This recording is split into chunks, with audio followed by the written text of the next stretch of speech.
Welcome everyone and thanks for joining us for today's episode of Canal Days. As always, I am your host Carrie, along with my co-host, founder of Historical Tours of Greater Holyoke, Robert Como. Our Canal Days series delves into the vast collection of historical sites throughout Massachusetts, with Robert's expertise of the local history as our personal guide. Each episode we uncover history throughout local communities, highlighting the historic landmarks and uncovering their seminal significance. Today's episode of Canal Days, we will be introducing and canvassing the Palmer Center Cemetery in Palmer, Massachusetts. So, how old is the cemetery? It was made in the year 1737. Thus, it's actually pretty old for a town that's far away from the Connecticut River Valley, where the pioneers came up.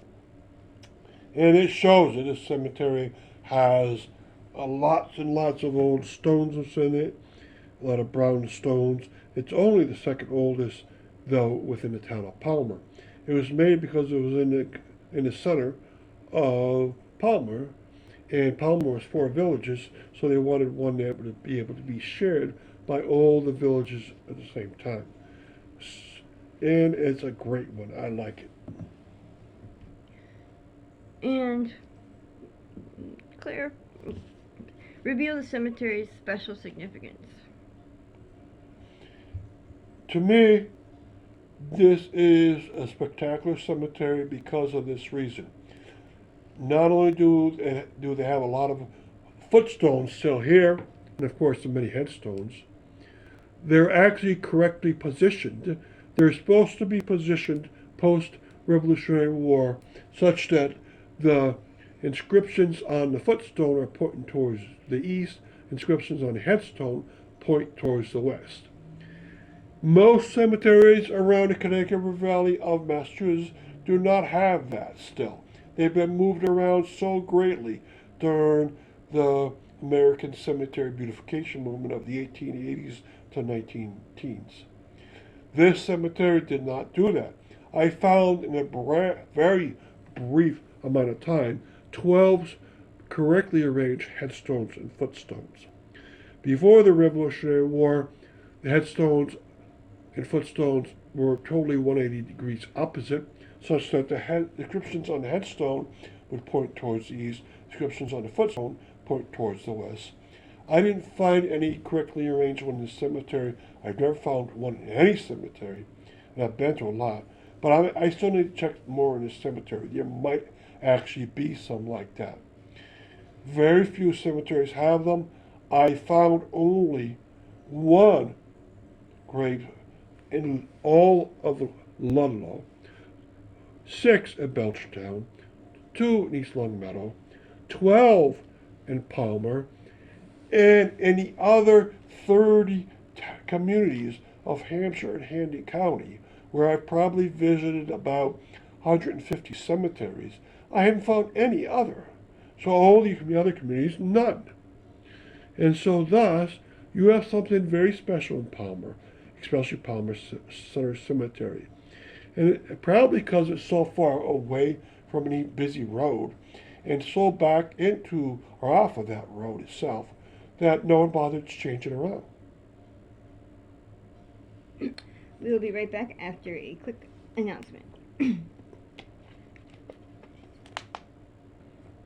Are you fascinated by local history and eager to investigate the obscure treasures off the beaten path throughout the state of Massachusetts? Or maybe just seeking an unforgettable cultural activity for family and friends to enjoy? Look no further than Historical Tours of Greater Holyoke, founded by Robert Como. With over a decade of experience, Robert offers captivating tours and presentations of historic sites and landmarks throughout the area. Whether you're interested in canals, cemeteries, charming churches, or more, Robert's tours provide a unique and enriching experience for all. And that's not it. You can also schedule private tours tailored to your interests, ensuring a personalized adventure and unforgettable memories. Perfect for families or groups of all sizes, making for an exciting hands-on learning experience that brings history to life. Simply visit holyokecanaltour.org or email bobcat4214, capital B, @yahoo.com to book your private tour today.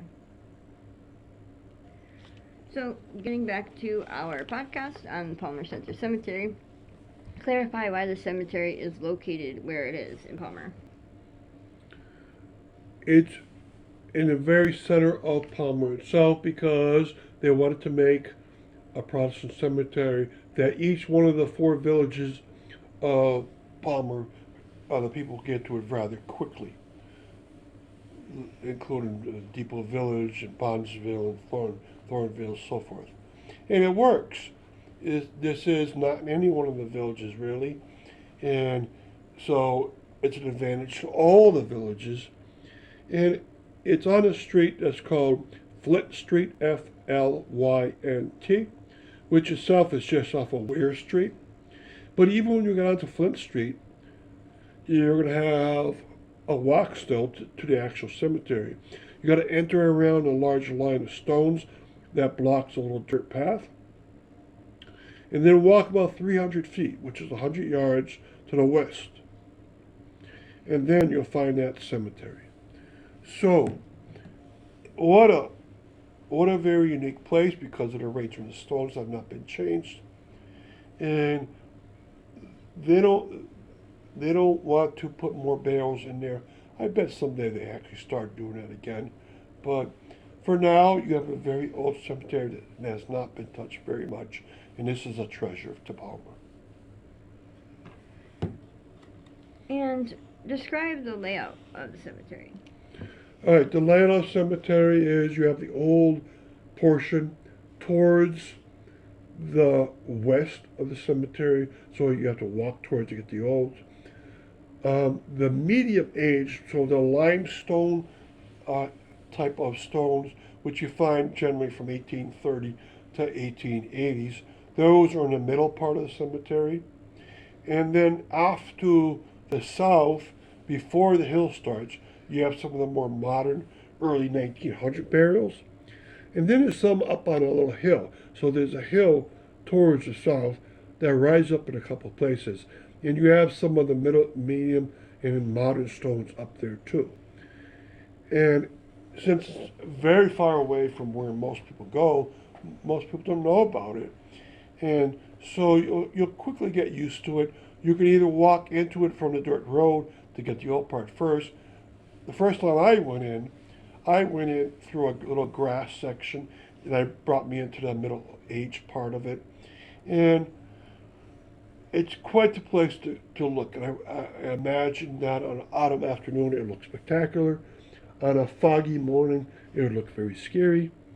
And so this is one place I hope you visit around the Connecticut River Valley, just because of those correctly oriented gravestones on east-west axis with the correct arrangement of footstones and headstones, but also just by the old look of it. So hope you go there, whether or not you live in Palmer.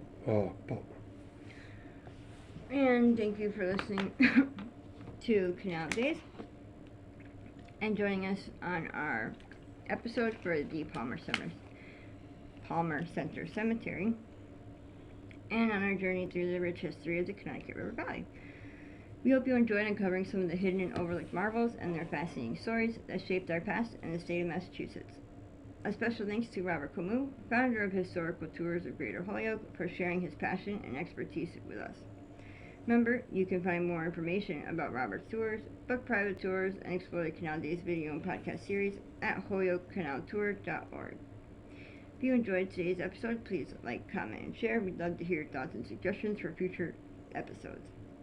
And thanks for listening, and don't forget to tune into our next episode of Canal Days, and log on to holyokecanaltour.org. Until next time.